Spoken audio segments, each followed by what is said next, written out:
ओम नमः शिवाय।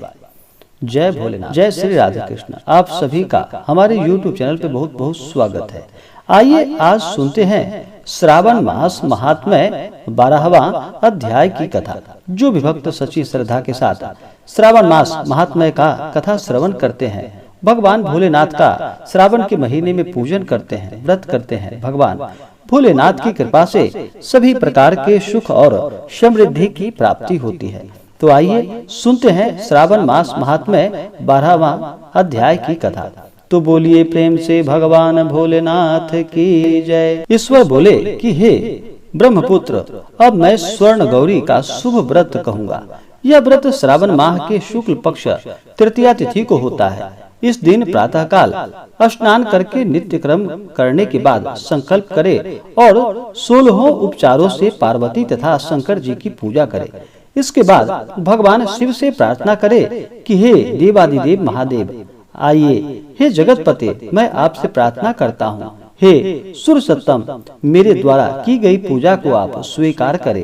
इस दिन माता पार्वती की प्रसन्नता और व्रत की पूर्णता के लिए दंपतियों को 16 वायन प्रदान करे और द्विज श्रेष्ठ की प्रसन्नता के लिए मैं यह वायन प्रदान करता हूँ, ऐसा कहे।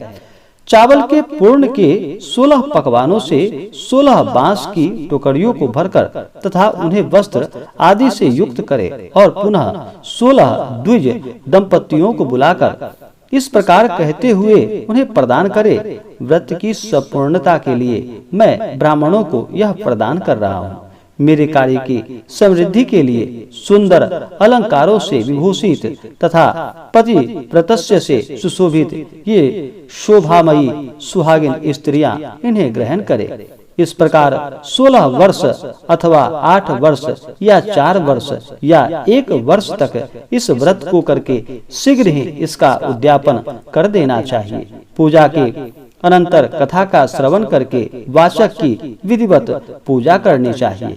सनत कुमार बोले कि हे प्रभु, इस व्रत को सर्वप्रथम किसने किया, इसका महात्म्य कैसा है और इसका उद्यापन किस प्रकार करना चाहिए, वह सब आप मुझसे बताइए।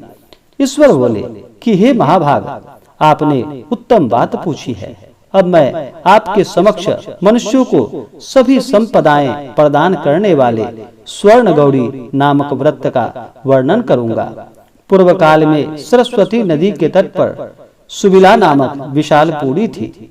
उस नगरी में कुबेर के समान चंद्रप्रभ नामक एक राजा था। उस राजा की रूप लावण्य में संपन्न सौंदर्य तथा मंद मुस्कान से युक्त और कमल के समान नेत्रों वाली महादेवी और विशाल नामक 2 भार्या थी। उन दोनों में ज्येष्ठ महादेवी नामक भार्या राजा को अधिक प्रिय थी। आखेट करने में आसक्त मन वाले वे राजा किसी समय वन में गए और सिंहों, शार्दूलों, शुक्रों, वन्य भैंसों तथा हाथियों को मारकर प्यास से आकुल होकर उस घोर वन में इधर उधर भ्रमण करते रहे।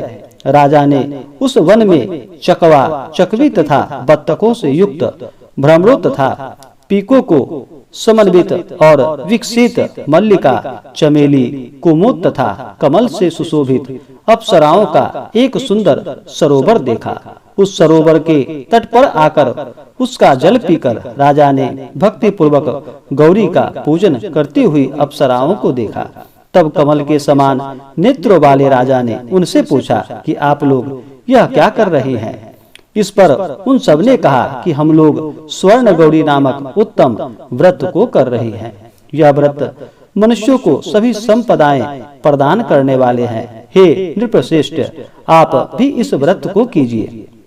राजा बोले, इसका विधान कैसा है और इसका फल क्या है, मुझे यह सब विस्तार से बताएं। तब वे सारी स्त्रियां बताने लगी कि हे राजन, यह स्वर्ण गौरी नामक व्रत श्रावण मास की शुक्ल पक्ष की तृतीया को किया जाता है। इस व्रत में भक्ति पूर्वक अत्यंत प्रसन्नता के साथ माता पार्वती तथा भगवान शिव की पूजा करनी चाहिए। पुरुष को 16 तारों वाला एक डोरा दाहिने हाथ में बांधना चाहिए। स्त्रियों के लिए बाएं हाथ में या गले में इस डोरे को बांधना चाहिए। यह सब सुनने के बाद संयत चित्त वाले राजा ने भी उस व्रत को संपन्न करके 16 धागों से युक्त डोरे को अपने दाहिने हाथ में बांध लिया।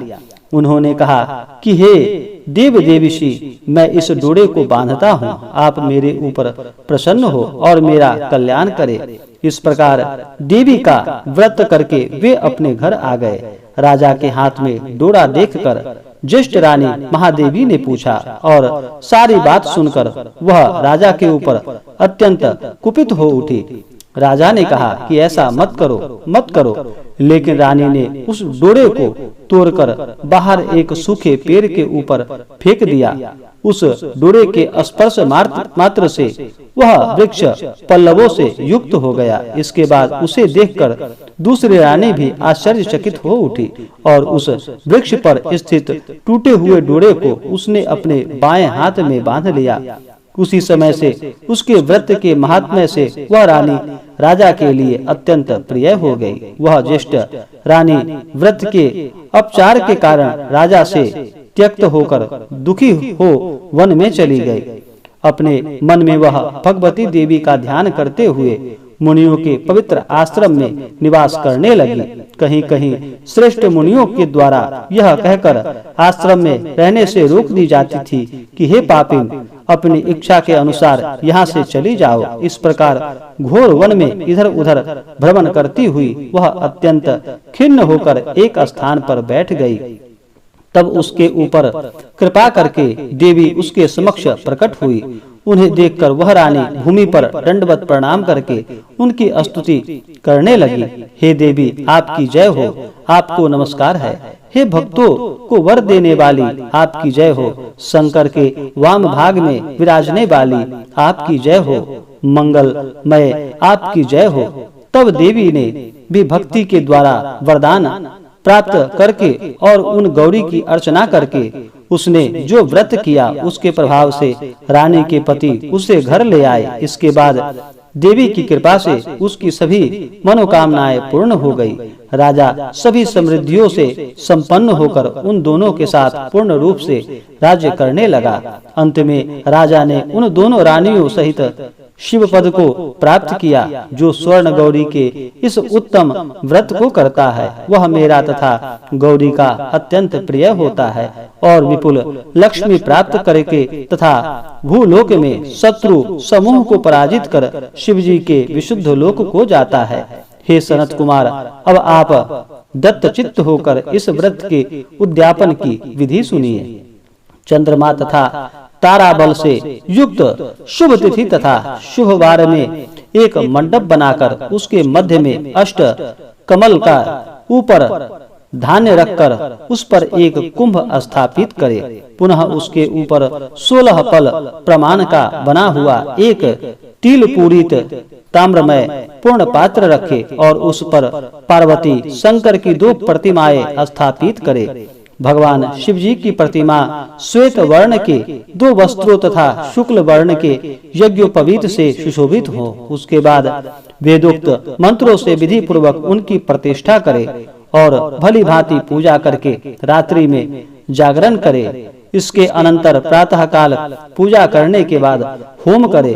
सर्वप्रथम ग्रह होम करके प्रधान होम करे। हवन के लिए यव मिश्रित तिल घृत से पूर्ण रूप से सशक्त होने चाहिए। 1000 अथवा 100 आहुति डालनी चाहिए। इसके बाद वस्त्र अलंकार तथा गौ के द्वारा आचार्य की पूजा करनी चाहिए और वायन प्रदान करना चाहिए। इसके बाद ब्राह्मणों को भोजन कराना चाहिए। साथ ही 16 दंपतियों को भी भोजन कराना चाहिए। अपने द्रव्य सामर्थ्य के अनुसार उन्हें भूयसी दक्षिणा देनी चाहिए। अंत में हर्षोल्लास से युक्त होकर बंधुजनों के साथ स्वयं भोजन करना चाहिए। इस प्रकार श्री स्कंद पुराण के अंतर्गत ईश्वर सनत कुमार संवाद में श्रावण मास महात्म्य में तृतीया में स्वर्ण गौरी व्रत कथन नामक 12वां अध्याय पूर्ण हुआ। तो बोलिए प्रेम से भगवान भोलेनाथ की जय। तो आशा करता हूँ कि यह जानकारी आपको अच्छा लगा हो। ऐसे ही ज्ञानवर्धक जानकारियाँ प्राप्त करने के लिए हमारे इस चैनल को लाल बटन दबा करके सब्सक्राइब करें, साथ में बेल आइकन घंटी दबाएं ताकि मेरे वीडियो का नोटिफिकेशन आपके पास सबसे पहले पहुंचे। वीडियो को लाइक और अपने मित्रों तथा दोस्तों के साथ शेयर करें। सुखी रहें और स्वस्थ रहें। जय श्री राधे कृष्ण। धन्यवाद।